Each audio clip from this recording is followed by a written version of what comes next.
And I'll also do a land acknowledgement. We're here on the unceded ancestral territory of the Musqueam, Squamish, and Tsleil-Waututh people. I always talk about transit in terms of reconciliation and to bring to light the fact that transportation infrastructure has been used historically as a way of dividing and cutting through Indigenous communities, and that Indigenous reserve locations have been chosen in locations that are really hard to reach. And that's why it's important for transit to be used to kind of go out of its way to make sure that Indigenous communities are kind of reconnected as a form of reconciliation. Come on in, have a seat, get comfy. Yeah. So here's how this is going to work. I'm going to do a little blurb, a little infomercial for movement. A lot of you may have heard this before, but too bad. This is my room. But it won't be too long, I promise. And I'll talk a little bit about some transit themes and trends that we've seen. We got the latest transit service performance review, which was really exciting. I want to just shoot you a few stats from that. And then I'll introduce Christof, bring him up. We'll do some Q&A from questions that we had on our side, and then totally open up the floor to questions from all of you. And then there'll be time for milling around at the end and a bit more food. We're going to cover so much ground. There's so many. I suspect that you're a self-selecting group of people who are really curious and interested about some specific transit stuff. So we'll go deep on all that stuff that you want to hear. So little intro to movement. Movement launched in late 2023. There were a few of us that are in this room today, got together and thought, why isn't there a transit advocacy group in this region? We should make one. And originally, our first campaign was really focused on the 49. 49 is a notorious bus route in the region. It moves twice as many people as Via Rail Canada, and yet it's forlorn. It doesn't have dedicated bus lanes for a lot of its length, and there's a lot of ways to improve it. Anyway, for me personally, I quit my job at TransLink. I was a transit planner to work on this stuff full time and fundraise and kind of make it happen. And my experience there was seeing how transit fights continued to be really hard. There were often fights for reallocating road space to put in bus lanes, and there was no one really in the corner of transit. So I'm happy to say that we've started to make that change. Last summer, the City of Vancouver unanimously passed a motion to accelerate the rollout of bus lanes. We got 200 people to write in emails, 40 people to deputize at council meetings to make that happen. I still cannot believe that it was a unanimous motion. But it hasn't all been great. We've been engaging in Burnaby as well, along Hastings in Burnaby Heights, and had a lot of struggles pushing forward the idea of more bus lanes on that street. And there's been a lot of opposition from people who are worried about the future of their businesses, but ultimately, I think, overweighting the idea that people come to their business by car. And so we're going to keep pushing in places like that. And then more recently, you've probably seen our Save the Bus campaign, who a lot of the people in this room worked really hard on to deliver on social media, in-person events. We had 300 people show up to a rally at Metrotown Station in the pouring rain.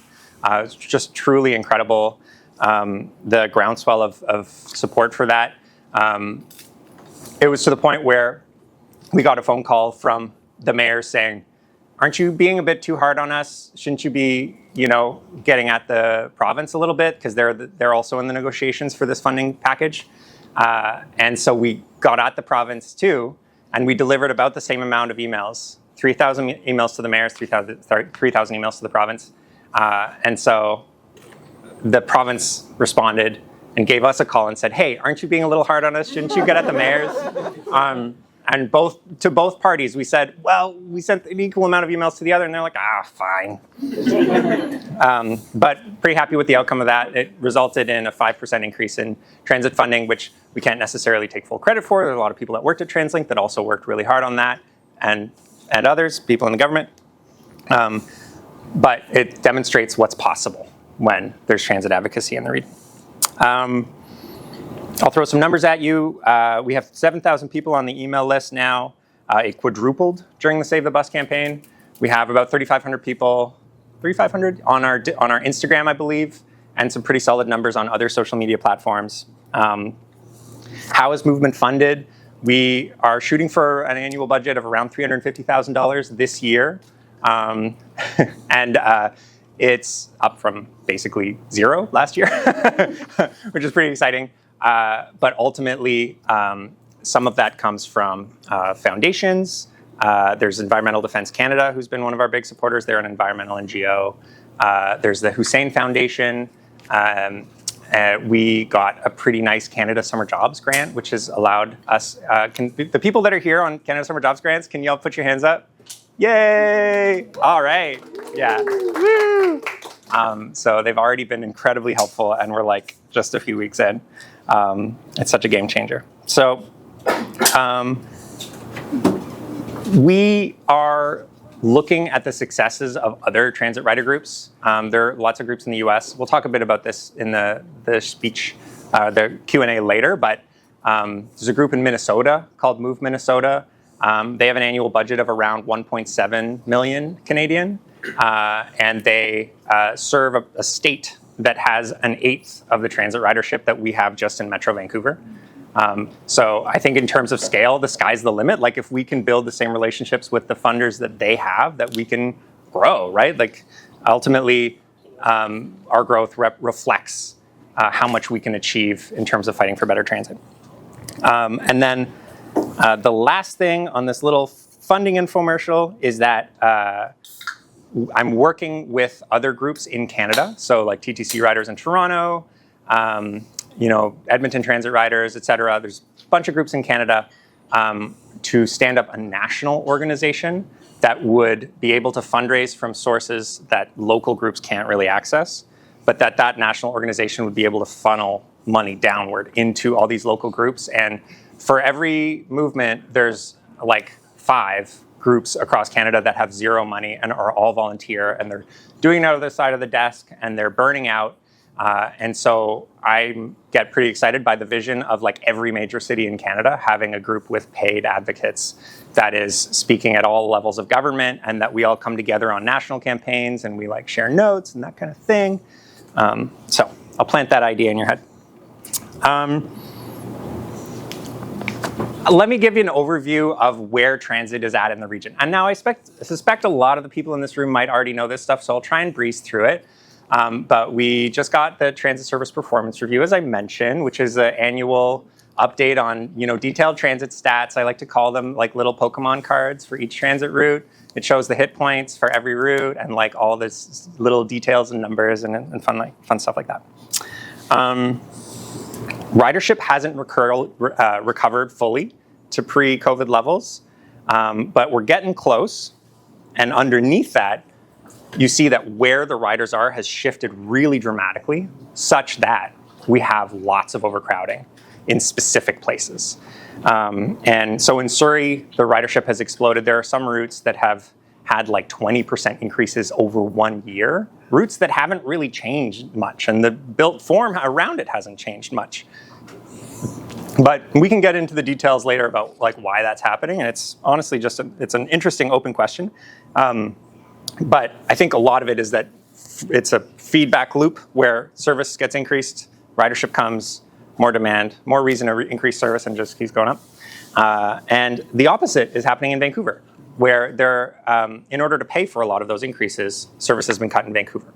And so routes like the 8, the 3, the 20, these are routes that have previously been the backbone of the system, are a lot less frequent than they used to be. And I think people are responding. It's less frequent, less reliable. I'm not going to take the bus, I'm going to bike, that kind of thing.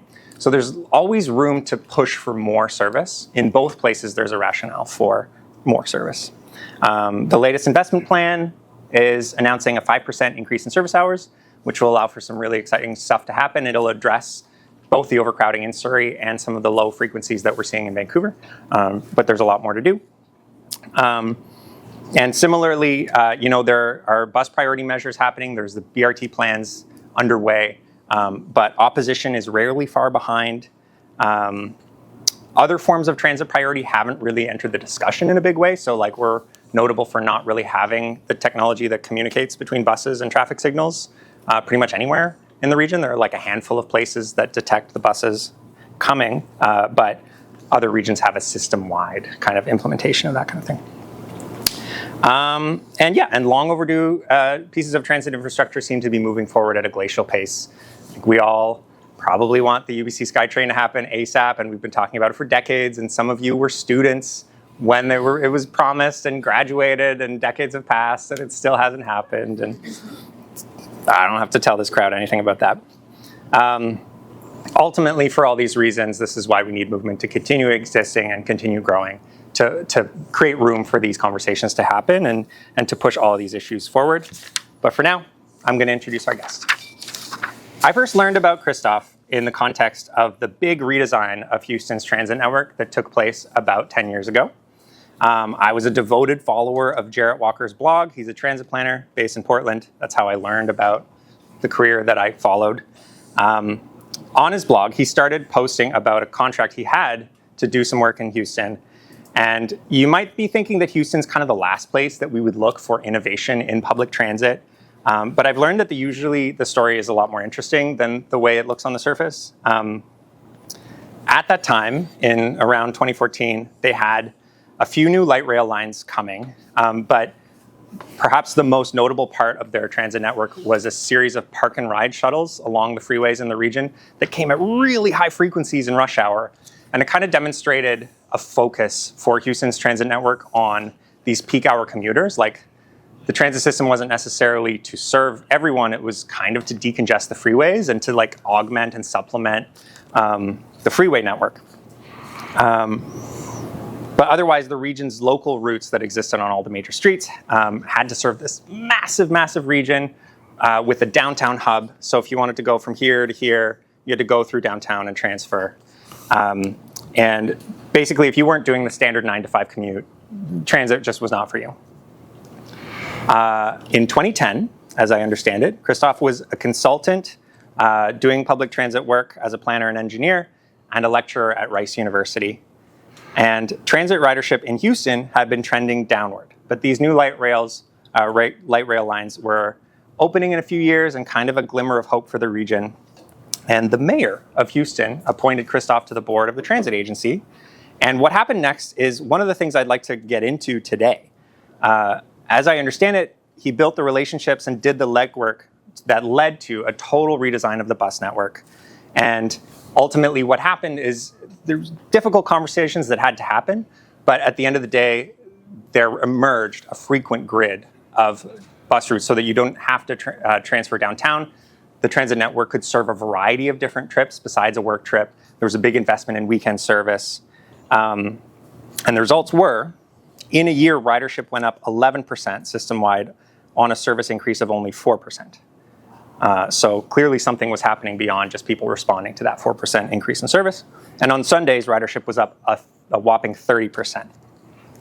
Since then, Christof's gone on to improve transit in a variety of cities, and he published a book, Trains, Buses, People, which we have a copy floating around here. That's the movement copy. Please read it. It's so interesting. It'll just take you down a rabbit hole. You could just dedicate a weekend to reading it. It's an atlas of every transit agency and system in Canada and the US. And it's all formatted the same way. So you can compare like Albuquerque and New York side by side and get a quick, like easy understanding of the differences between the two. And you know what? Here in Vancouver, I think we can sometimes fall victim to our own ego and assume that there's no point in looking at other cities, right? Like, or even thinking about other cities. And so when I found out that Christof was coming here, I asked him to come speak with us because I think he can help us contextualize the strengths and the weaknesses of our transit network and kind of help us chart a way forward. So everyone, please welcome Christof Spieler.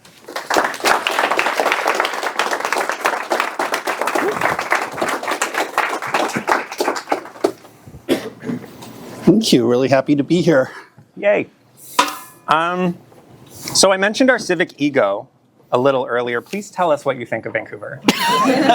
No, it is really odd to have this discussion in Vancouver because whenever I have a discussion like this in a different city, they ask, like, what city should we be looking at? And I always answer Vancouver. Because in terms of you have the best frequent service coverage of any metro area in North America. that includes beating New York City on the percentage of population within walking distance of frequent transit. You have there's really nothing like SkyTrain, but it's one of the best rapid transit networks in North America, and it has put Vancouver in a comparison with cities like Montreal and Toronto and Boston and New York City, some of which had a century of head start, and all of which have a lot more population.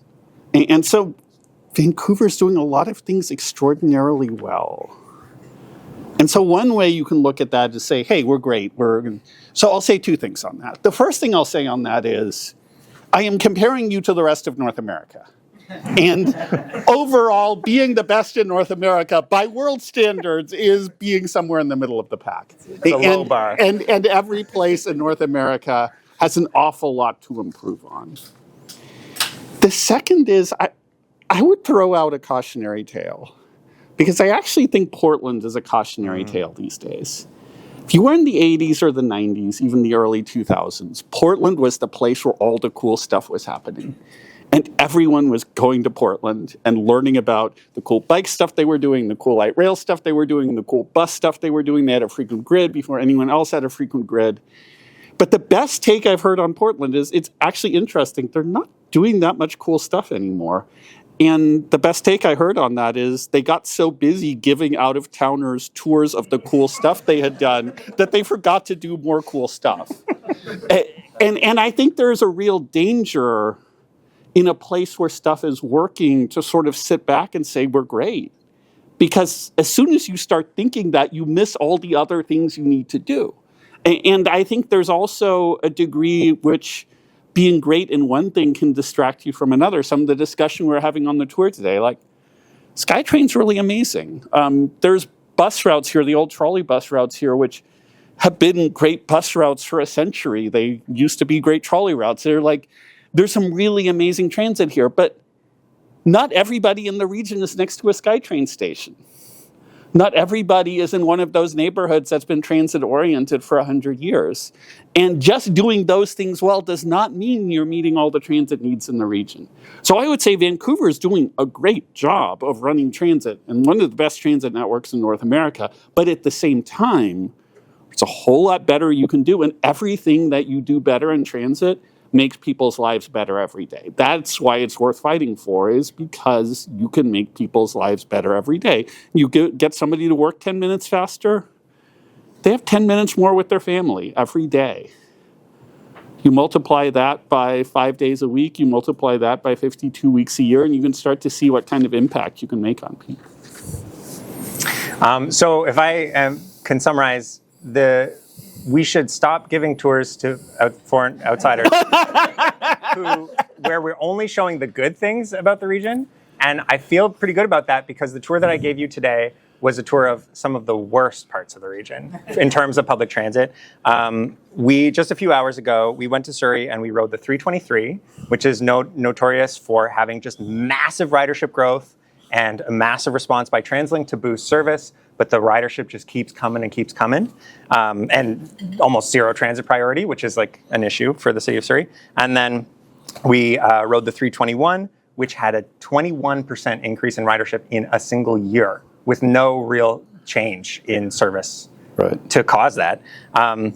Do you have any reflections on our little tour of Surrey's most fast-growing and crowded transit routes? Yeah, I mean, one of my first impressions was getting off the SkyTrain, transferring to the bus, and seeing the difference in infrastructure. And that was a fairly nice exchange we were at. It's not bad, but you know, why do the people who are waiting on the train have much better cover from the rain than the people who are waiting on the bus?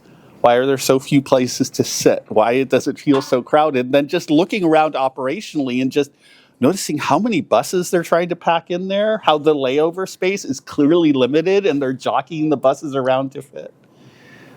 That's not expensive stuff that it would take to upgrade an exchange like that, to make it work a lot better for the people running the buses and make it a lot better for the people riding the buses. And just make that experience of switching from the train to the bus a much better experience. And then you get out there and you're like, no transit priority. Some of the bus stops feel awfully basic. The interaction between buses and bikes really kind of scared me. Like some of those street design treatments, like, I don't know that it's a good idea. And a lot of those improvements I'm talking about there are fairly simple improvements. Even every spot where 2 bus routes, we transferred between 2 bus routes at a corner, and like, that could have been a lot better transfer experience right there. Why did we have to walk so far to get from one stop to the next? So just that, and I think part of the problem often is in transit, we tend to focus on places we think of as the kind of places that have successful transit. We all pay attention to downtowns. We happily pay attention to university campuses, and we pay attention to those old streetcar suburbs because they look transit friendly. A place like Surrey doesn't look transit friendly, but the numbers are showing the demand is there. And if so many people are riding even with those kind of shortcomings in infrastructure and service, imagine what you could do if that was great service and great infrastructure. I try and say to everyone I meet how unbelievable the ridership is in Surrey. And like, I don't know if you can help us put this number into context, but like 100 boardings per revenue hour is like kind of the norm for a lot of these routes. So like every hour that a bus is out there on the street in service, 100 people will board it at some point. They might get off partway through, but like, I don't know. Do you have any reference for that number? Like, just throwing that out. No, I mean, that is amazing ridership. That's the kind of things like there's agencies running bus routes which are in the single digits on that metric. You know, like that is really good. And if you just think of how many on and offs you need, which is one of the other that was extraordinarily watched in Surrey is at first glance, you might think everyone's getting on the bus to ride to the SkyTrain station to ride downtown. Like that's a lot of people's mental model of transit. Everyone's trying to get downtown. And it was actually really interesting. I worked on the bus network redesign in Boston, and they actually used cell phone data for doing that redesign, which was fascinating because you can look at all the actual trips people take. One of the places we were looking at was Lynn, which is like this old industrial town north of Boston. And the elected officials of Lynn have spent decades advocating for better transit connections to Boston. They want a rail extension for better connections to Boston. And we looked at the data, and of the travel in Lynn, only 1% was going into Boston. Wow. 99% was within Lynn or to the other towns around Lynn. Oh my God. And none of the local electeds had ever advocated for better transit for those trips. And I think that's what we were seeing in Surrey, too. It's not that people in Surrey are all trying to leave Surrey. There's a lot of trips happening within Surrey. And when you see those kind of boarding numbers, what that's telling you is a bus isn't simply, as it goes down the street, a series of people get on, they all stay on the bus, and then at the end they get off at the transfer. What it's telling you is people are getting on, getting off, and other people are getting on, and that seat on the bus is being used multiple times on every trip, which is telling you there's a lot of local trips happening there. And those are the kind of trips where improvements in pedestrian infrastructure, improvements in bus stops can really make a big difference. Could not have said that better myself. This is just excellent. Funding is a hot topic in this region, transit funding. Maybe nowhere else and no other regions is funding a hot topic. I've been watching the fiscal cliff discussion in city after city right now. It's true. It's really spreading. And I understand there was a kind of a tragic outcome in Chicago. I don't know the full details, but just a few days ago. What I know about, so basically the state of Illinois was trying to figure out transit funding for Chicago metro area. They got a bill passed in one of the 2 houses of the legislature, and the other house adjourned without taking up the bill. So it's dead for this session. Brutal.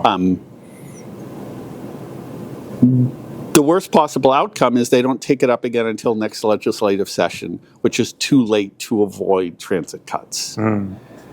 The less bad outcome is that the governor works some magic because sometimes there's funds you can move around, or that they call a special session.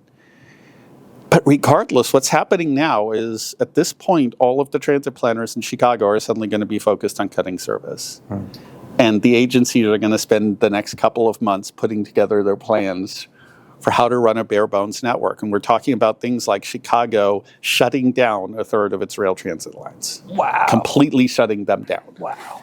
Because they simply don't have enough to operate it. And you can imagine what the counterpart means for bus service there. Yeah. And even if the politicians come together at the last moment and bail them out, the agency will have spent months with all of the staff members focused on doing this work and not focused on making the network better. And we have multiple agencies that have dealt with this series of like death scares. And at the end, they've gotten bailed out. But still, it's a setback every time. And it's a huge cost every time. And I worry we will have those moments where it doesn't get bailed out. And we're going to see some really important transit systems be cut to a point where they do hit that death spiral, where if you cut service enough, you will lose the riders you have left. And you are not going to get them back. Yeah. Because once somebody's decided to buy a car, they're not going to sell that car because you made their route more frequent again. And once somebody moved to your city and didn't get in the habit of riding transit when they moved there, they're awfully hard to gain later. One of the things I talk about a lot is, this number will be different for every agency. But for Houston Metro, Houston lost 20% of its transit riders every year. And when I say that, what I mean is some people move out of the city, some people retire, some people get a different job, some people die. Every year, 20% of the riders are gone, which means every year you need to replace that 20% just to stay even with ridership. And that's in a normal year. That's if you didn't just chase a bunch of riders away with a service cut. And so that it really, if you cut a system to the point where people don't see it as dependable anymore, you lose ridership permanently. That can take you decades to try to get back. And stable funding is so incredibly important that just, if you are trying to run an agency, knowing how much money you will have this year, knowing how much money you will have next year, and just having that certainty of knowing you can operate service, because the idea that we cut service when the economy gets bad and tax revenues are low, like that's when you don't want to cut service. That's when people really need to be able to get to their jobs, because if they lose their job, they're not going to get another one. And so we are facing this transit funding crisis, which is triggered by a couple of different things. One of them is quite simply that if you were an agency which depended heavily on farebox, and you lost ridership during COVID, you lost money to operate your service. The irony here is agencies which were covering 5% of their operating costs from farebox, they're fine.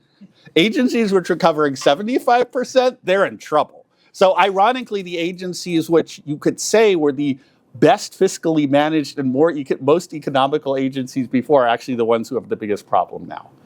Because you don't have to lose that much ridership for it to have a real bottom line impact. And sometimes the riders who you've lost the most are actually the ones who are paying the highest fares too. So that's one problem. The second is transit got a lot more expensive to operate. The inflation we've had has hit transit hard. And some of that, I'm glad we're paying bus operators better. That's a really good thing. But that money has to come from somewhere. So at the same point, we had a loss in revenue, we had an increase in the operating costs for transit. And that's basically hit every agency. However, some agencies had nice, stable tax sources that they could rely on and still plan and get through that. Other agencies are really in trouble right now. And just for context, so the fare box recovery ratio is how much of the cost of running transit is covered by the fare revenue. And before COVID, I might rely on someone in the room to tell me, but I think our fare box recovery was around 40 to 50%. Does that sound about right? 44 right now. 44 right now. Okay. Yeah. So we're kind of in the middle of the pack. We're not totally reliant on fares, and we're not totally just reliant on subsidy. We're kind of in the middle. And for a large rail plus bus system, that's actually very high. The systems that had the highest fare box were things like BART, which were not operating any coverage bus routes. So and I mean, ultimately, like it's undeniable that our region has been really successful at building and retaining ridership. I don't want everyone to think that I'm always kind of like, we need to fix transit. I mean, I am always like that, but there's so much good to say about the region, and that through COVID, thanks to subsidies from the province, we were able to retain service levels and keep that going. What I wanted to ask you about funding is that, ultimately, we have so much ridership in this region. We have really high ridership per capita. We have about 1 million unique people who use transit at least once a week. We're still having trouble getting the politics aligned to get that stable funding, to get funding for expansion, and getting road space reallocated from like parking and other uses to speed up buses. But I'm looking, every American election cycle, I'm looking at the ballot measures, the referenda that are happening in different cities, and I'm seeing so many referenda pass easily. Maybe not easily, but like Nashville, Cleveland are passing these huge ballot measures people are voting to tax themselves to pay for better transit. Sometimes that better transit is just buses. You know what I mean? Like there's always this narrative, oh, trains are sexy, that's the only thing that people like. But people in Nashville are taxing themselves to pay for more buses. And so I'm trying to build a political constituency here for better transit, but I'm looking at Nashville with like almost no ridership at all. Do this. Yeah. It all feels so random. You talked about like a mental model earlier. Like, can you just help me model that? Like, how does that work?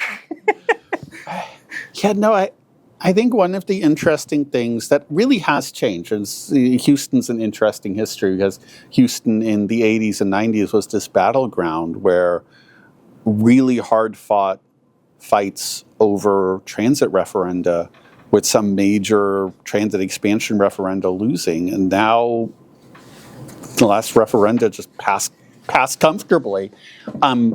And Houston, again, is a city where a much lower percentage of the population rides transit than Vancouver. And I think if you look at the election results, what you will find is that across the United States, and I suspect Canada is quite similar, a large majority of the public supports spending more money on transit.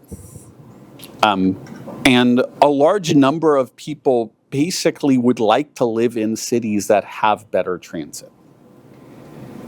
And that's actually a really strong political base to build on. Here's our problem. I think that elected officials as a whole tend to be less supportive of transit than the public. Partially, that's generational. The average elected official is older than the average member of the public. But partially, I think that is also where it's representative of who elected officials are and how they experience the world. Most elected officials experience the world in the backseat of a car being driven around by somebody else and live lives which are really, if you are going to 15 different meetings and 5 fundraisers in a day that are scattered all over your district, you are probably not the prime candidate for using transit to do that.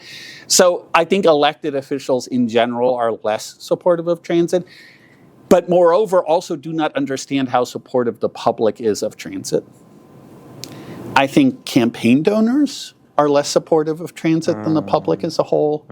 And I think organized community groups are considerably less supportive of transit as the public as a whole. And one of the things you really realize sitting in those seats, I was never elected, but I was an appointed board member, and you're sitting up there at a horseshoe trying to cast a vote on a decision. And if there's 20 people in front of you yelling at you, telling you this will destroy our neighborhood if you do this, makes casting that vote a lot harder. Now, if there's 20 people yelling at you and saying you're about to destroy our neighborhood, and there's 3 people who show up and say, actually, this is a really great thing and will make our lives better, even those 3 people make casting that vote a lot easier. But one of our biggest problems has been not the big picture of do we support better transit, but the details. We tend to have a lot more support in the general, we want to fund more transit. And then when it comes to putting a bus lane on a specific street, that fight gets a lot harder because those community groups get involved and represent themselves as the voice of the community. You ask them, does your civic club allow renters as members? And they say no, but no, they are still the voice of the neighborhood. And of course, what we're hearing is the people who are able to come, the people who are able to show up. And a lot of the people who depend on transit simply do not have the time in their lives to be able to show up to these things. So politics is very complicated, and it isn't just that high-level public opinion. It's a series of fights with a series of constituencies, and it's in who's in the room and who's able to talk the loudest. And that's why we need advocacy groups. That's a great segue. I mean, it actually makes me want to jump into my advocacy section, but maybe you mentioned your time on the board of Metro, so maybe we can talk a little bit about that and about kind of what I queued up there around the big bus network transformation. Was that on the radar of the Houston Metro board before you started talking about it? No, okay. Okay. Realize that the average transit board member in North America does not ride transit. Like, just the fact that I rode the bus made me unusual as a board member. And this is not even a transit cities versus non-transit cities. One of the transit agency board members in New York City, by far the best transit city in North America, got his car ticketed for parking in a bus lane in order to attend the transit agency board meeting. No. So that alone, on transit boards, I mean, we had a lot of qualified people on our board, people who knew about municipal finance, people who knew about legal issues and so forth. I was really the only person who knew a lot about transit on our board, which put me in a really good position. I guess so. Because I was able to say, here is something we need to do. And what was really interesting about when I was advocating for this redesign is I was the only board member talking about this, and it took like 2 years of talking about it to get people on board. The senior staff were not talking about it either. The planning director was not at all in a universe where she was advocating for something like that. I think she looked at it and said, this looks like way too much work for me. The more junior staff in the planning department had been wanting to do this for years. And I found in a lot of ways as a board member, I was actually the voice for those staff members who had been told over and over again, there's no way the board will ever let you do this. And I was saying, yes, the board wants you to do this. And a lot of ways, my job was to create that political space to actually let the staff do their thing. I was very insistent on, I am not drawing this map. That is not my job as a board member. My job is to set up this process and protect this process. And frankly, protect you as transit planners from the board. Because we ought to be setting the goals. And there was some really amazing sessions of like, let's work through trade-offs and so forth. We ought to be setting the goals. We shouldn't be drawing the lines on a map. And it was a really amazing opportunity as a board member to set up that moment. It took other things, though. It took a moment where the media had focused on the loss of ridership, and I was one of the few people who had any answer as to what we might do about this.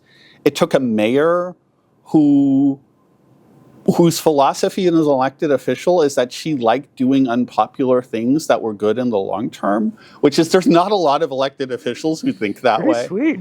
And it took some really talented staff members and in the right places, including the replacement as the head of planning, Kurt Larson, who's utterly amazing.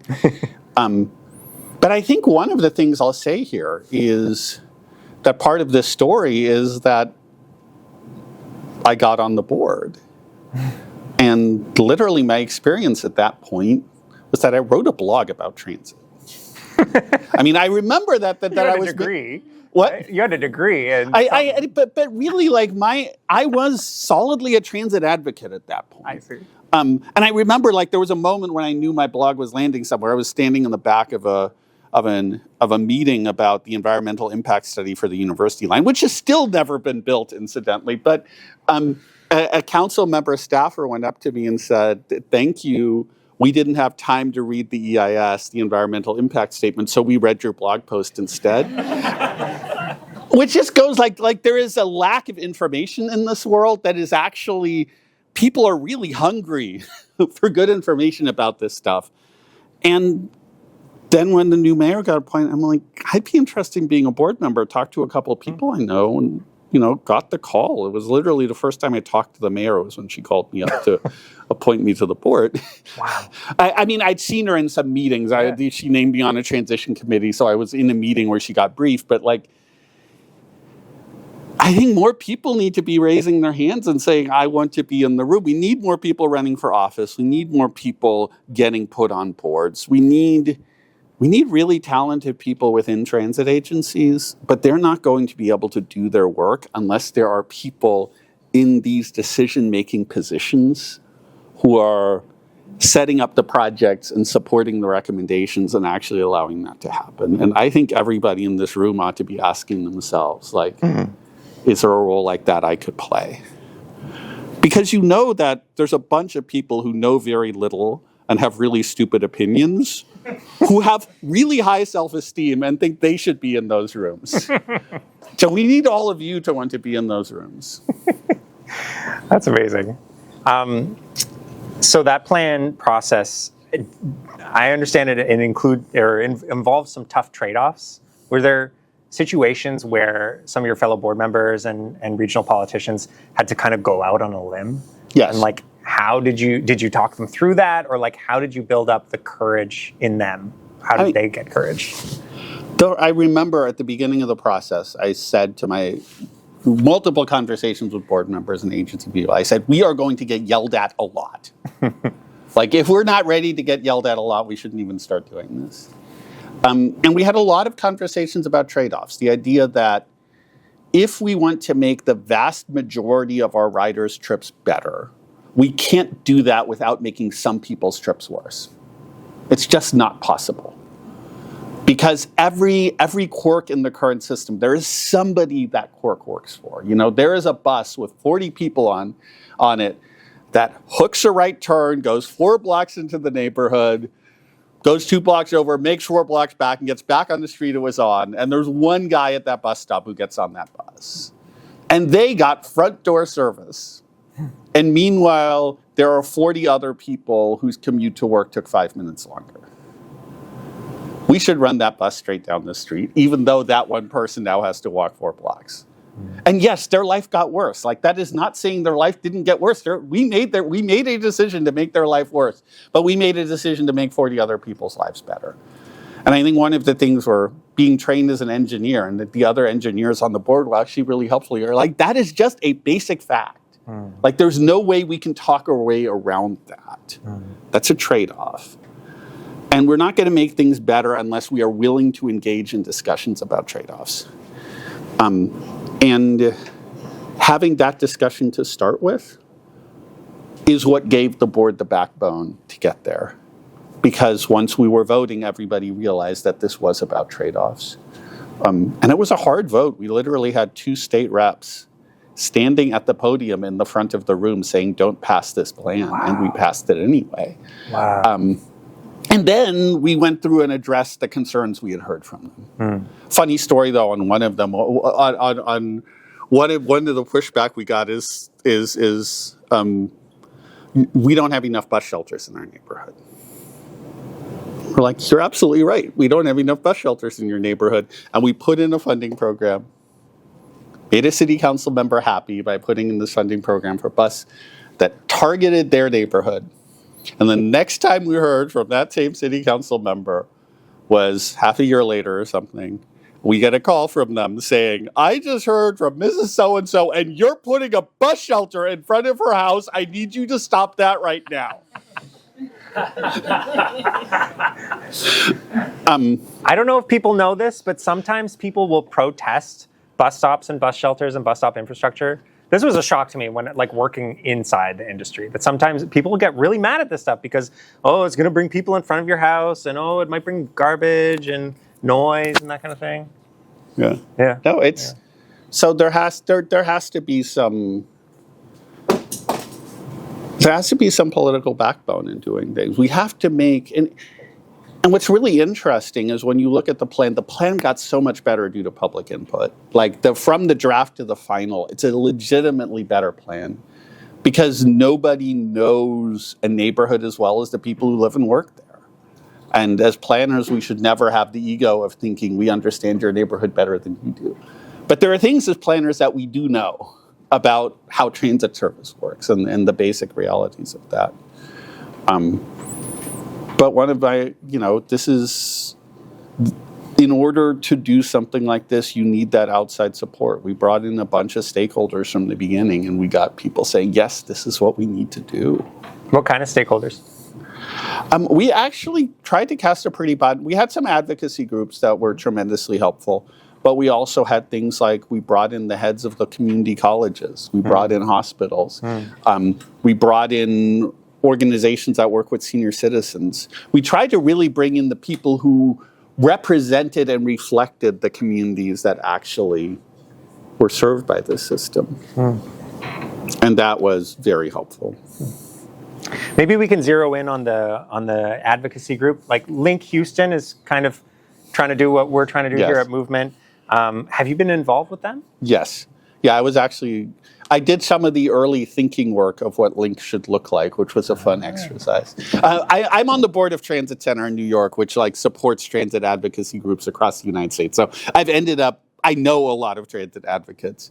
And Link was interesting because it was actually intended to fill a hole, because there was a very active bike advocacy group, which was doing really good work. There was no transit advocacy group. And we realized that part of the problem was there are people for whom biking is a hobby who can form a really good core of a volunteer group that can do bike advocacy. There are very few people who think of riding transit as a hobby. I think most of them are in this room, actually. Right, and I will say some of those people you do not want involved in your group. So some of those are the people who mourn because a 20-year-old bus got taken out of service. And I'm like, you were the only one mourning about that. That's too real, honestly. But that means, I think, for transit advocacy, there is not the kind of built-in volunteer base that some of these other advocacy groups can count on, which is why funding matters. And the reason why Link Houston exists is that the Houston Endowment provided them with a startup grant to be able to staff from day one as a new organization and hire really good staff, including recruiting a really good executive. Like that, it matters. And what I find the best transit advocacy groups do is they try to be a voice for others, because this is the other trap. The other trap is that a transit advocacy group advocates for the transit that the people who founded it ride. And if you do an average transit advocacy group with the average kind of people who tend to be interested in that, you tend to have a fairly narrow demographic, which tends not to reflect your full metro area. They tend not to reflect your full metro area in terms of the kind of trips they take. Like even one of the funny ones that pops up over and over again is the focus on airport service. Luckily, you guys have the airport taken care of. You don't have to have this discussion anymore. But we tend to focus way too much on airports, partially because all of the decision makers involved, including transit advocates, are the kind of people who actually do a lot of flying. Whereas the average resident actually doesn't go to the airport all that often. But it's also a lot of times geographic, which is why I appreciated you taking me to Surrey, because Surrey is the kind of place where transit advocates tend not to live. And I could imagine a different kind of transit advocacy group that is only talking about the frequency of bus routes in the core of Vancouver. That would be missing some of the biggest transit challenges in the country. So a transit advocacy group has to be able to speak for people who are not the natural people who show up to form that group. And that means you're doing organizing. You're not just speaking for the things you personally are affected by, but you're actually finding a way to be a voice for others. And that means going out into neighborhoods. That means finding the people in those neighborhoods. It means helping them build the language and the skills to advocate. It can mean bringing them to the city council meeting and having them speak. It can mean telling their stories to others. And that's where funding really matters. That's where being able to pay that staff who can spend that time to go out there and make those connections and build those coalitions and tell those stories matters so much. And that's what the successful advocacy groups are doing. They are a voice for transit riders, not just a voice for the people who have the time to volunteer to be part of an organization. I have 5 minutes here on better transit to the airport, but maybe I'll just cross that out. So you're on the board of Transit Center. I hinted at the beginning. Or I should say I was. I did one of the things I focused on Transit Center was actually putting in place term limits. I'm a big believer in term limits for the boards of nonprofits. So actually ended up term limiting myself out. Oh, so wow, okay. I am now in an advisor role as Transit Center, but I'm no longer on the board. One of the things I mentioned in the beginning is that we need a national transit organization, and Transit Center is my dream. Like, I love what Transit Center does. They put out gorgeous like research reports that local advocates can use, and they funnel funding downward to new local transit groups that are just starting up and give them the knowledge and the capacity to start things up. But that I guess that must have given you some exposure to groups across the country, Yes. right? Do you have any? I don't want to put you in a position of asking for your favorite groups, but maybe tactics or campaigns or methods that you think we should emulate from anywhere in the U.S.? No, I mean, there's some I really love. Some of the New York groups have done a really good job of elevating rider voices, and some of the transit priority infrastructure in New York is directly related to some of those groups, and they are tied to the community really strongly, and I think have done a really good job of telling the stories of transit riders. In a city that is frankly not that democratic, like New York, New York City decision making is some of the most opaque decision making you will find anywhere. Wow. Like when the transit agency board meets, most likely the decision has already been made. And they've been very successful in that environment of getting some really important things done. Another group I really love is Ride New Orleans. And they were sort of formed after Hurricane Katrina, which had really devastated the New Orleans transit system. And what was interesting is that after the hurricane, they're still operating only a fraction of the service they had before. They've not recovered their ridership. And almost all of the political focus was on streetcar lines for tourists. And what Ride New Orleans did is they managed to turn around that narrative. And the first things they did is they did a series of state of transit reports in which they told the story of what had happened to transit service. And it was a totally different story than the story that was out there about the streetcars. And they did a really good job documenting it, mapping it. And they literally changed the discussion that was happening. Wow. And that led to a bus network redesign, that led to more bus service, that led to the transit agency deciding to stop outsourcing itself. At one point, they had only one public employee, which was the board secretary. Everything else was outsourced to a multinational corporation. And they took it in-house. They have a much better system now than the system that those first reports were about. And that includes that one of the founders of the organization ended up being named to the board. They also did some really clever campaigns, like a downtown transit hub. They had no good downtown transfer facility.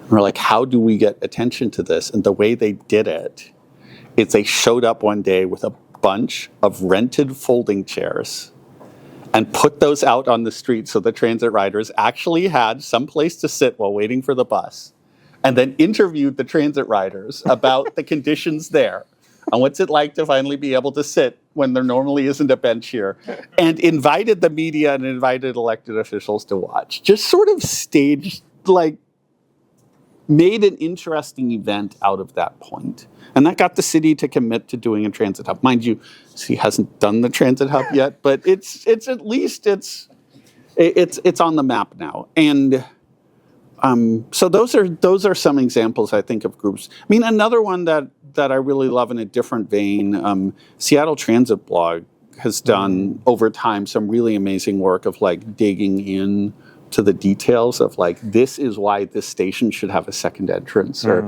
this is what's good about this new redesign proposal. I get into some of that technical stuff because I think the general decline of local media has also meant there's a big information hole there, and that's something else advocacy groups can do.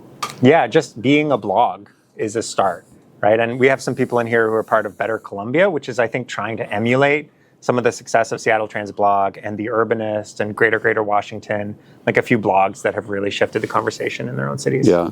And Spacing did some amazing things in Toronto. So true. I grew up on Spacing. When I was in planning school, Spacing was like, exciting.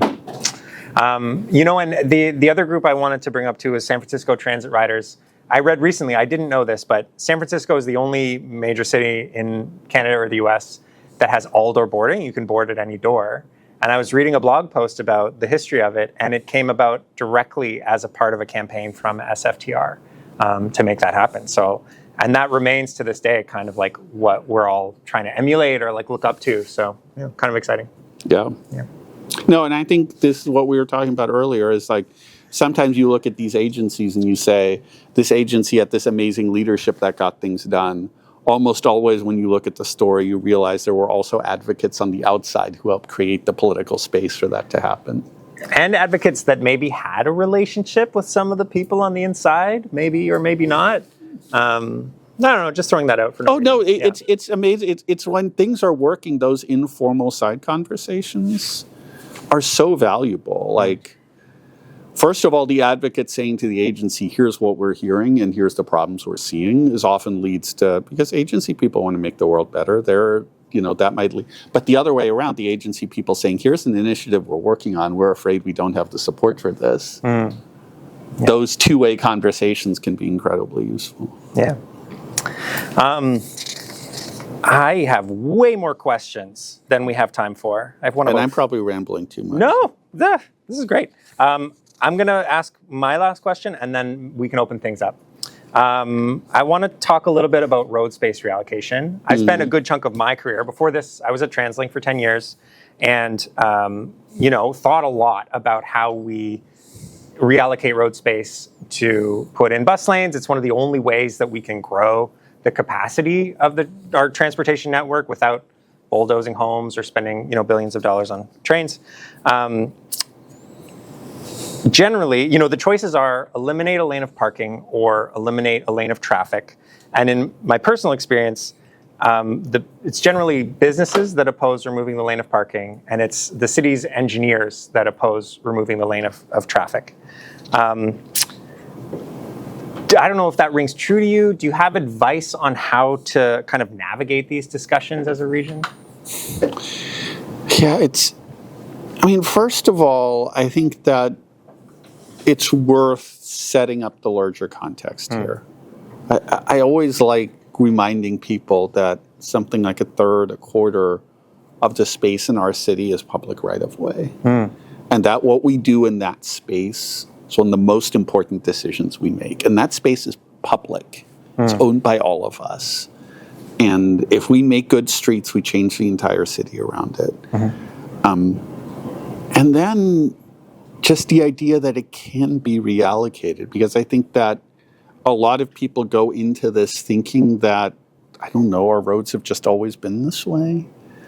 And when in fact you look at it, there's been a history of the allocation of road space changing. In the 1950s, city after city in North America narrowed their downtown sidewalks in order to fit more traffic lanes. You look at historic pictures, and we used to have these huge, generous sidewalks, and they're like, we need to make this a one-way couplet, and we need more lanes, and we're taking it away from the sidewalk.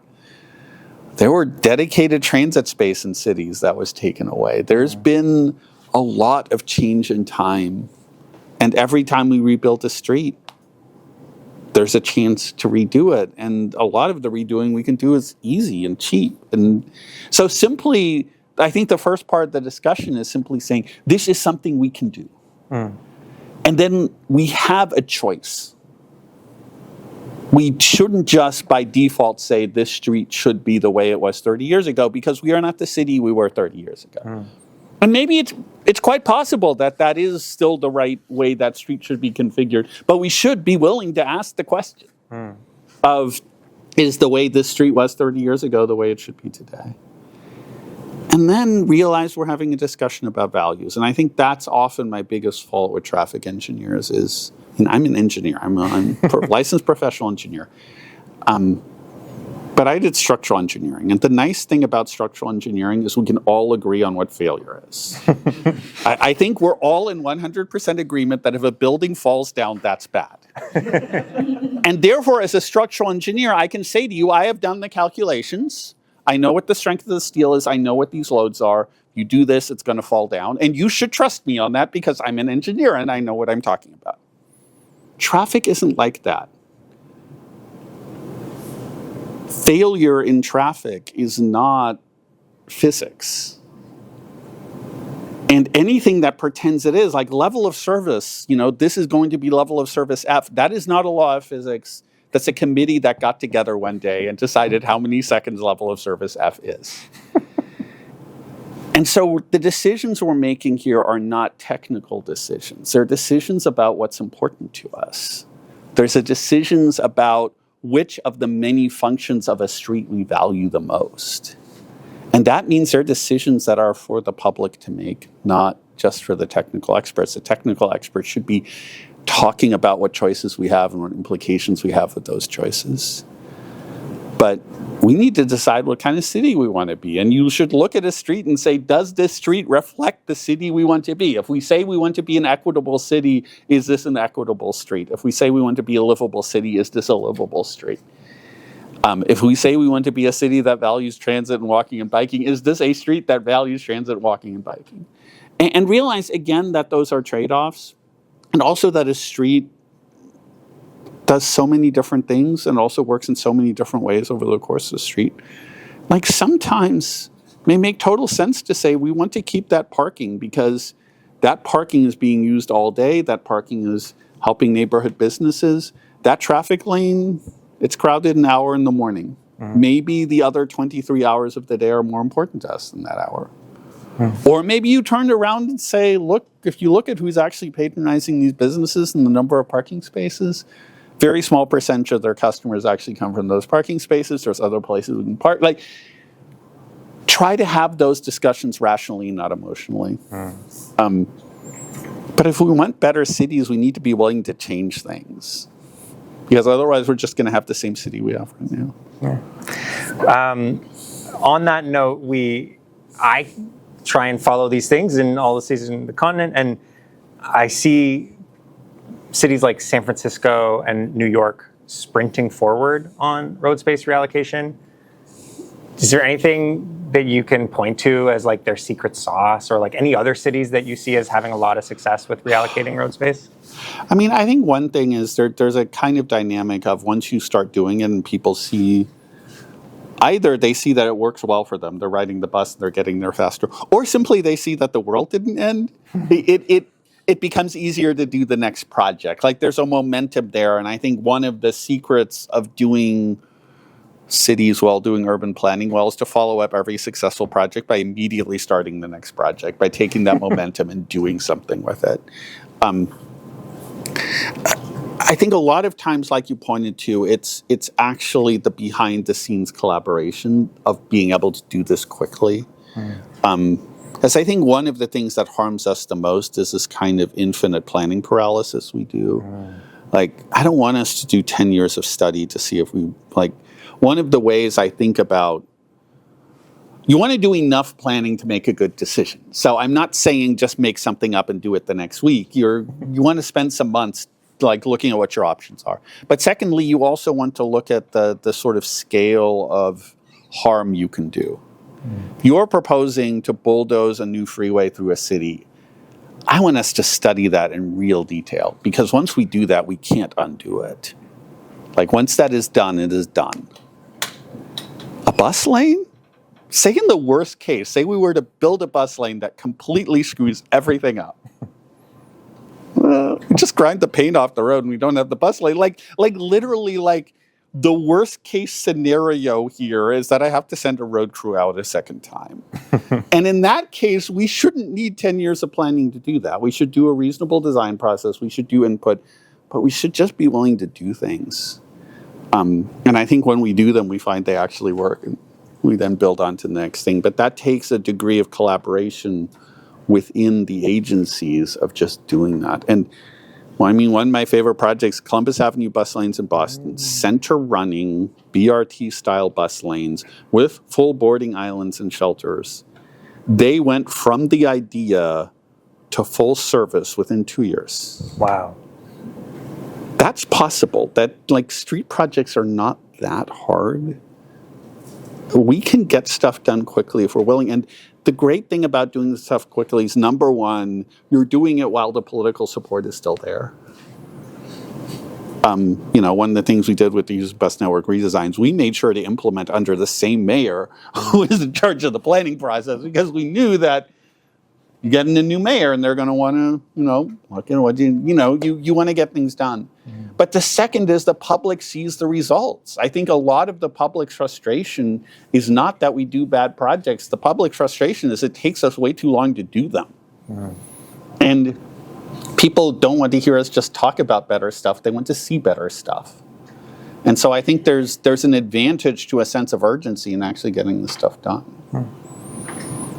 Well, I'm just gonna put the rest of my questions on pause here and open the floor. I don't know if anything that we've talked about has stimulated some thoughts, ideas. Oh, absolutely the case. Go ahead. Thank you, very informative and insightful. I'm wondering, with a region like Vancouver with many different levels of government, municipalities, mayors, councils, and different growth goals across the region, how does that impact planning overall? And when you're looking at like a system that's supposed to work well together with these sort of power center hubs, and pull out there declines there in population, how is that? How do you regard that?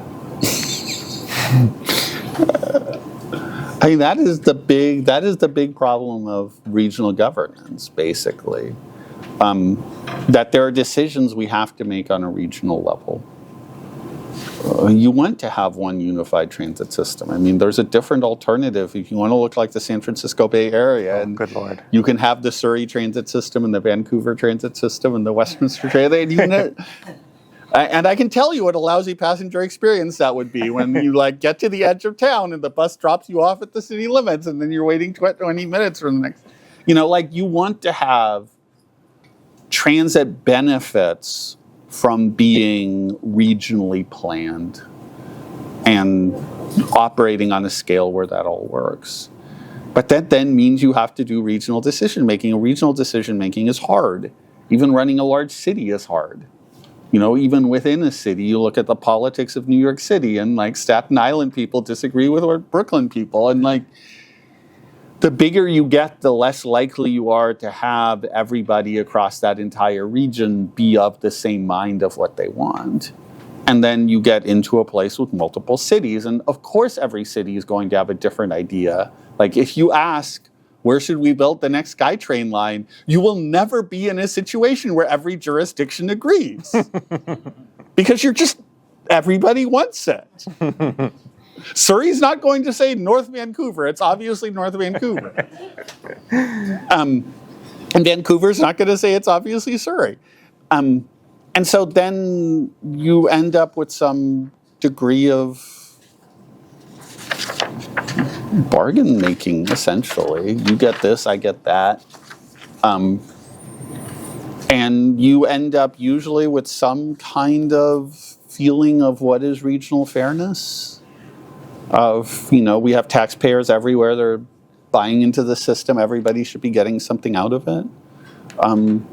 This is a very real thing, even in the day-to-day lives of bus planners, of where are we putting our service hours, and are we putting our service hours there fairly? And I don't think we can point to a region and say there is a region which gets this right, because it is so difficult. It's a series of difficult balances. I don't think there's any perfect system for regional governance.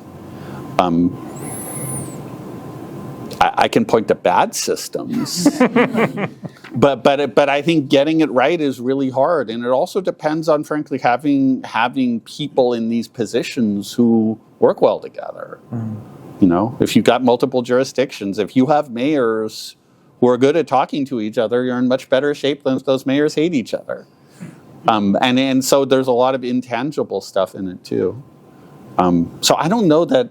I realize I'm not answering your question, but I think it's almost an unanswerable question of regional governance will always be messy. But I think messy regional governance is way better than not trying to collaborate as a region. What I would say is really important in all of those moments is it is important to keep in mind that we are a democracy, or we in the United States are a democracy, and you in Canada are a democracy. And those regional governance systems should take that seriously, because I think one of the traps we fall into with regional governance is actually underweighting the most populous parts of the region. The biggest flaw in a lot of regional governance systems is that the biggest city in the region actually has way too small a share in the decision making and thus gets too small a share of the investment. So that is one thing to watch out for. But generally, it's always going to be hard. Sarah. I got my bike shoes on. I recently moved into the city from Port Moody, which is way out there, family on the North Shore. Biking in here, it's not a week goes by that I don't yell at a very large vehicle that almost hits me. I would love to know any strategies because a lot of the traffic that's coming in the downtown core is coming from the North Shore. These are more affluent communities with bigger cars. Have you seen any transit strategies to get people from that kind of demographic to catch the bus more? Because like, honestly, you try and get out of the downtown core at like 5 o'clock and people are angry, like it's just like, it's terrible. Right. And there's also the buses are stuck in that as well, right? So, and we've got bottlenecks with bridges, we've got a geographic bottleneck there. Have you seen any strategies or ways of talking to those people? They were talking about a rapid bus on the North Shore, and that got, the same thing with parking. So I'll say one of my things going into thinking about transit is I think for the most part, people are making rational decisions about how they travel. I think that if somebody is driving to work, that is because they have considered the options and they have decided that driving to work works best for them. And so I think generally speaking, we aren't going to grow transit ridership by telling people they ought to be riding transit, whether it's in an enthusiastic way or it's a guilt-tripping way. I think generally speaking, people are making rational choices, and we are going to do better policy making if we go in assuming people are making rational choices. So 2 thoughts on that. So say, I think the scenario you presented, I think is fairly typical in a lot of cities, that we are looking at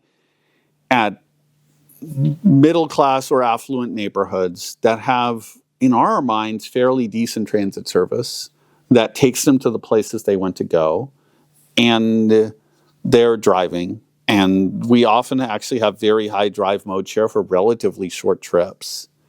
In Houston, our mode share for the outer suburbs for transit to downtown is way better than it is for the neighborhoods around downtown. That's not uncommon. So what do we do to fix that? I think the first problem in a lot of places is that riding the bus feels like an initiation into a secret society. And that if you did not grow up riding the bus, or you do not know other people who ride the bus, it's a series of mysteries you have to unlock. What routes are there? What stop should I wait at? Am I waiting at the correct stop? Like, it's amazing how many bus stops don't tell you whether it's the inbound or the outbound bus that stops there and whether you're waiting on the right side of the street. How often is this bus going to come? When the bus approaches me, what do I need to do to make sure the bus driver stops?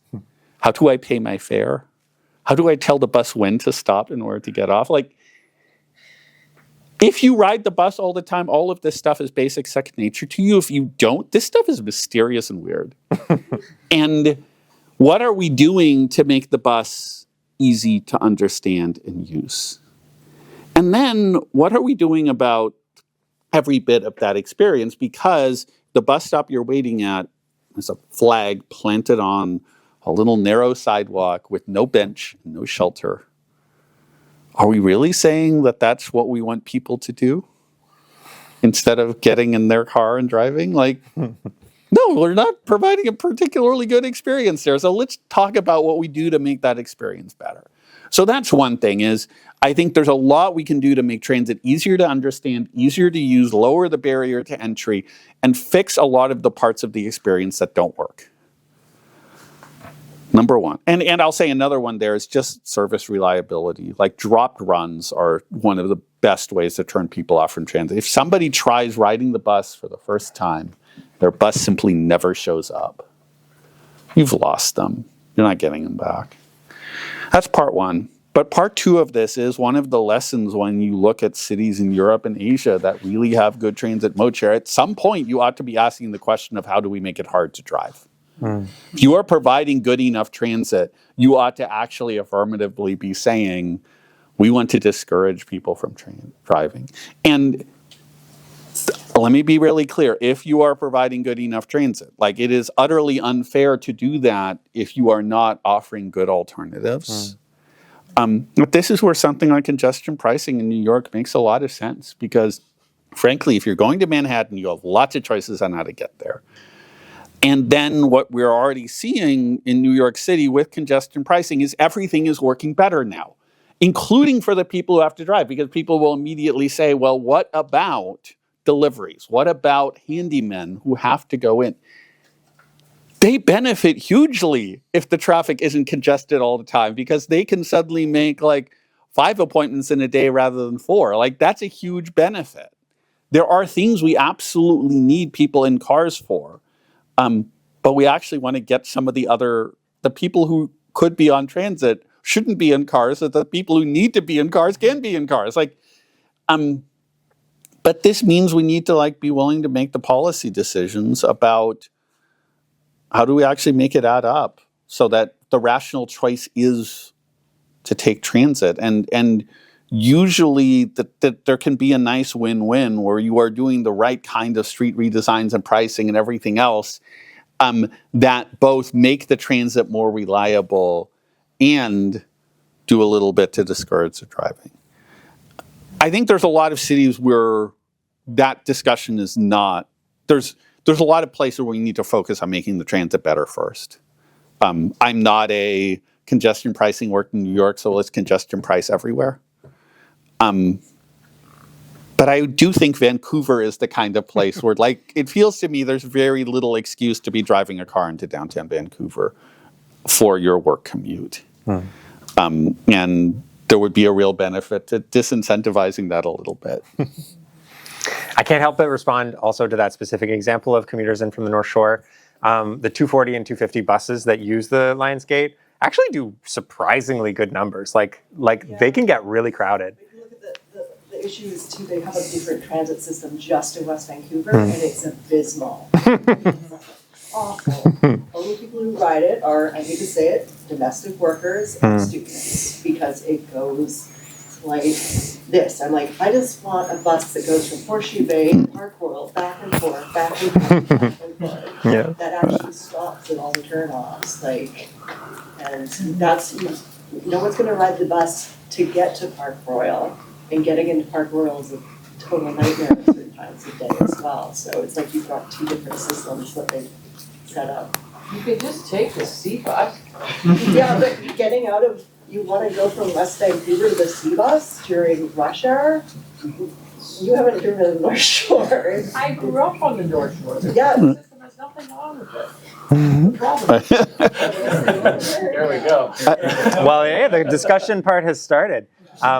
Actually, okay, I have maybe 10 more minutes before I want to jump into that. But yeah, here's another question. So historically, businesses have been, strong opponents of improvements like, say, bus priority lane or protected bike lanes. And then I've read of a few cases where once the thing was implemented, suddenly the businesses were speaking vocally in favor of these things.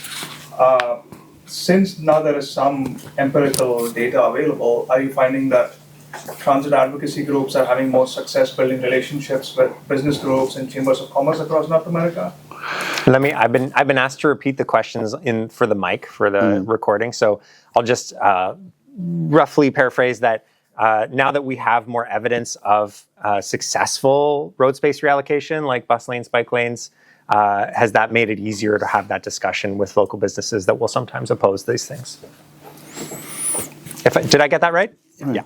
I mean, I think step one is having the discussion. I think a lot of times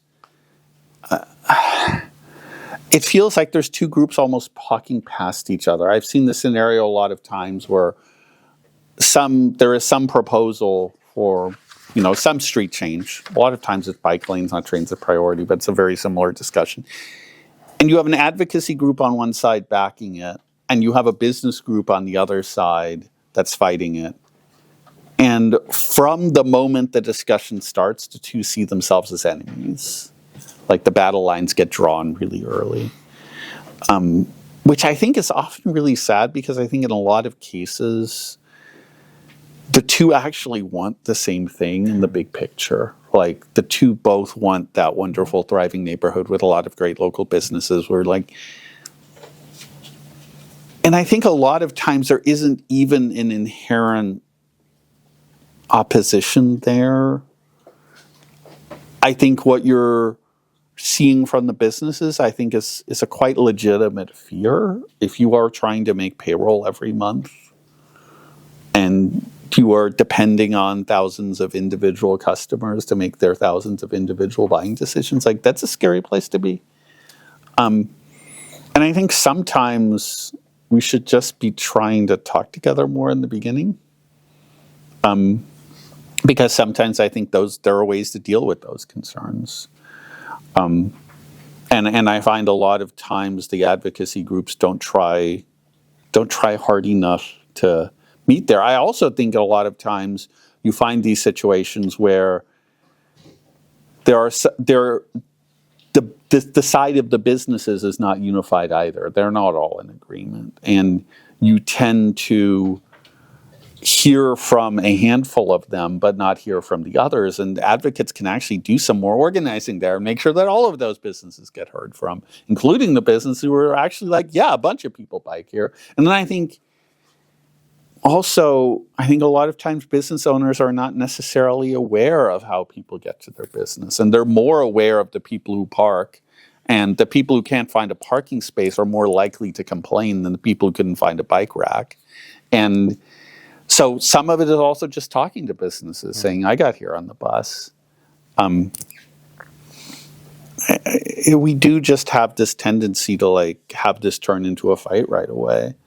And I also think that a lot of times the media coverage really reinforces this, because I think reporters, especially nowadays when reporters are being asked to cover so much more, like the contraction of the newspaper industry means individual reporters are just doing so many more stories per week. And what your inclination to do as a reporter is to figure out basically which narrative a story fits into. You're trying to write an article. Every article needs to have some thread through it. And so you're looking like, what is the story here? And one of the easiest stories to tell is clueless government agency tries to impose a plan on plucky small business owners. Like, that is a great story to tell. And so often the reporting immediately fits into that, like big government versus local businesses, and completely ignores that there are other people in this story. And so I think that's also part of it, is in talking to the media and in like telling these stories, saying, yes, there's also people who ride the bus down the street. They're part of the story as well. And they're not TransLink. They're individual people going about their lives who are having a harder time of it because their bus never shows up on time, and make sure that part of the story gets told as well. This seems extremely and directly relevant to something that is happening right now in Vancouver. So I'll just throw out a disclaimer and say that I had a really great phone call with the executive director of the Marpole Business Improvement Association last week. Hopefully we're trying to not recreate some of the mistakes that you point to, definitely which ones that we have made in the past. And by starting things off with it's just an opportunity to talk and compare notes and understand each other, where each other were coming from. And by the end of the call, it was kind of like an agree to disagree situation. But at least, we're not dehumanizing each other in the media. We actually And I will also say, I think we shouldn't be dogmatic either. I think like one of my favorite bus projects in North America is actually the what they call arterial BRT in the Twin Cities, which is not really BRT. It's an improved version of a local bus route. What they do is they do traffic signal priority. They consolidate stops, so a much higher stop spacing, frequent service, greatly improved bus stop amenities. And they've gotten some really good ridership improvements. It's notable that especially on their first couple projects, they were not looking at any bus lanes. The reason for that is that the transit agency staff actually did the analysis and said, on these streets, we do not have a problem with buses being stopped in congestion. We have a problem with buses spending too long at stoplights. We have a problem with buses spending too long at bus stops. And we don't need bus lanes to solve this problem. If we want this route to be faster, more reliable, bus lanes are not actually do not actually address the problems we have here. And so this kind of dogmaticness of like, this is what we need everywhere. No, this is not what we need everywhere. This is what we need in some places, and there's other things we need in other places. So I think also being like willing to go into these projects and identify the actual problems. And I think that's also something people are responsive to. If instead of saying we are the transit agency and we want to build a bus lane, you say we are the transit agency and we have analyzed the performance of this bus route. And it has 60% on-time performance, and here's the leading reasons why buses are delayed. And we are looking at what we can do to address those. Like, I think that is a different discussion because it shows you have a clear goal. It shows you're making that based on data. You can quantify how it actually impacts people. I think we have time for one more question. Oh, there's more than one hand up. Shreyas, go ahead. I wanted to go back to something you said right at the beginning about volunteering, and just this. To me, it still seems like a paradox, and I was wondering if you could clarify this a bit. That people who are, I guess, like many of us here, are volunteering, are by definition people who are comfortable enough to be able to volunteer, and hence cannot be the people who are who most heavily depend on the transit network. How like. To me, that seems like a fundamental paradox. How does one square that? I'm going to repeat that for the mic. So if I can paraphrase, the question is that the people who have the time to volunteer in groups like Movement tend to be the people that are not the ones who need transit the most, who rely on it the most for survival. And that's a paradox. How do we reconcile that? I mean, on a very basic level, that's kind of what being a leader is about. Being a community leader at any level is not just reflecting your own needs and your own wants, but realizing you are speaking for others and taking that seriously. That, if you are speaking to a transit agency board and there's 15 of you speaking to that board, how many people are not there who are not speaking?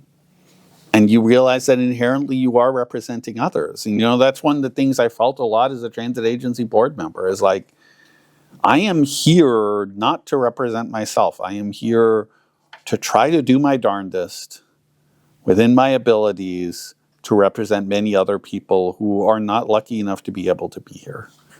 And approach that with real humility, because obviously you can get that wrong. You never want to be the I speak for all the poor people person, because nobody ever can. But if you are lucky enough to be able to be in that room, think about what you can do to speak for the people who aren't lucky enough to be there. And think about what you can do to step back and think about, if I am out in the world and I am observant and I am listening and I am watching, what can I learn and what can I do to help others? And talk to people. Like I said, I mean, sometimes this is the work of organizing. This is the work of going down to Surrey and standing at a bus stop and talking to the people at the bus stop and saying, what are your issues? And I think one of the hardest things to do as an advocate is not to go into those discussions knowing what the answer is. You don't go to Surrey knowing you want to build a bus lane in Surrey and then talk to a bunch of riders and elevate the ones who say, I want a bus lane, and ignore the ones who don't. If those riders are telling you the actual problem is that I don't have a shelter at my bus stop, then maybe you should be going to the transit board and talking about shelters and not bus lanes. And so actually listening, because I think one of the things that happens a lot in the transit discussion is people assuming what's best for others without actually doing the work to find out what's best for others, without looking at the data, without talking to the people. And data is a big part of this too. Like, I think one of the data data goes along with public input because data will tell us about the people who didn't have the time to talk to us. Like, that's what I love about ridership data. Ridership data is real. Ridership data reflects people's needs every bit as much as an opinion survey does. Somebody got on that bus, and they got on that bus for a reason, and we now have the number that says they got on that bus, and that's telling us something. And yeah, I mean, ultimately, we need people to be willing to step up and become transit planners and get on transit agency boards and become transit agency general managers and become transit advocates and speak, because not everybody can. And then when you are in those positions, realize you are in a position to help others and do your darndest to actually help others when you are in that position. And then make sure to do your darndest to give other people the opportunity to do that. You know, get other people out to those meetings, get other people speaking. Get some funding so your group can hire some organizers and hire some organizers who live in Surrey. Like, what a thought. Well, that's an excellent place to maybe end it. And it flows so well into my little coda, my little epilogue that I wanted to just throw out here before we convene. And there'll be more time to mill about, and you can ask your questions in person if you want. But hopefully tonight illustrated the context that movement exists in. You know, transit advocacy is an essential part of a healthy urban region, and we talked about a lot of other regions that have that built up. I think you're familiar with the way that car infrastructure is discussed at the political level. You know, when it comes to politics, expansions to the road network aren't really questioned. There's never a fiscal cliff when it comes to building highways. You know, congestion makes people mad, and wider highways make people feel like that's a solution. But I think we can get to a point where people feel the same way about overcrowded transit or infrequent transit. We have more transit riders than almost any other region in the continent. And with enough organization, these 1 million transit riders can demand more transit and make it an obvious thing for politicians to respond to, like highways are. I often call upon the examples of Mothers Against Drunk Driving and the National Rifle Association. Those are two organizations that took the issues that they thought were neglected and organized massive amounts of people to change the whole conversation about the issue, the cultural conversation. And ultimately, through law and through culture, they made, Mothers Against Drunk Driving made drunk driving unacceptable. And with the NRA, they were a gun club, a national gun club, that decided to go big on influencing government. And now their rating of politicians is a key part of every election campaign. And depending on where you are and who you are, their endorsement of a politician can either be a good thing or a bad thing. But ultimately, they're there in the conversation. And so ultimately, I think we can apply those messages for public transit. And for our potential influence as movement, we're pretty cheap. Our annual budget is going to be around $350,000 this year. That's about the fifth of the cost of one bus. One of the new Solaris Trollinos that just got ordered for $1.69 million each. So you've seen what we've put out so far. I think it's a smoking deal. We're lean. We don't even pay for this office space, thanks to the kind people at Vancouver Foundation. But that said, raising $350,000 is hard. It's a full-time job in a lot of ways. And as it stands, we're funded until about November. That's kind of the life of a nonprofit, is just constantly looking at, like, when do we drop dead? And so when I spoke to the fundraisers at Riders Alliance in New York, one of the groups that you cited as being really successful, they suggested, one of their best kind of funding sources are donors that can give a couple of $100s a month, which to me was like, oh my God, wow. But that's ultimately what keeps them going as an organization. And so this is my little treaty for a donation and treaty. Thanks to our partnership with Small Change Fund, you can get a great tax receipt on your donation. If you give $200 a month, understandably a very large sum of money, you will actually get such a large tax credit that it will only cost you $112 a month. So that's almost a half of 200. If you are already a monthly donor, thank you so much for making this happen. All of this stuff that's happening, it's because of you. And if you're a one-time donor, don't get me wrong. If you aren't donating monthly yet, please consider starting up a monthly donation at any level. Unlike political contributions, it is totally anonymous. I'll be here to help process donations, change your donation level, whatever, answer questions if you like. But yeah, with that, maybe we can give a huge thanks to Christof for sharing some time with us.